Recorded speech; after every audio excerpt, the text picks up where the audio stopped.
ভারতের সাথে ডক্টর ইউনূস সরকারের তো একটা কেওয়াস চলছে, এতে কোনো সন্দেহ নেই। একটা খবর, চৌকুশ খবর, ষোড়শ ষোড়শ পুত্রের সঙ্গে মোহাম্মদ ইউনূসের বৈঠকে মোদী সরকার উদ্বিগ্ন। কি বলা হচ্ছে সেখানে? বলা হচ্ছে যে হাঙ্গেরিয়ান বংশোদ্ভূত বিলিয়নিয়ার জর্জ সোরোসের ছেলে অ্যালেক্স সোরোস ঢাকায় নোবেল বিজয়ী অধ্যাপক মোহাম্মদ ইউনূসের সঙ্গে সাক্ষাৎ করেছেন। এই বৈঠক এমন এক সময় অনুষ্ঠিত হয়েছে যখন মার্কিন প্রেসিডেন্ট ডোনাল্ড ট্রাম্প বিদেশের সমস্ত আর্থিক সহায়তা স্থগিত করেছেন। এর ফলে বাংলাদেশও মার্কিন সহায়তা বন্ধ হয়ে গেছে।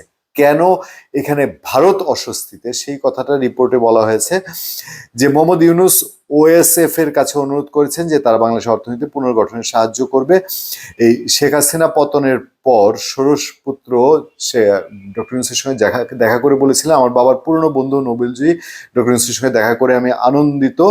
অ্যালেক্স সোরসের রাজনৈতিক অবস্থা, তিনি ভারতের নরেন্দ্র মোদীর কড়া সমালোচক এবং কংগ্রেসের সঙ্গে তার ভালো সম্পর্ক এবং ভারত তাদের দেখতে পারে না।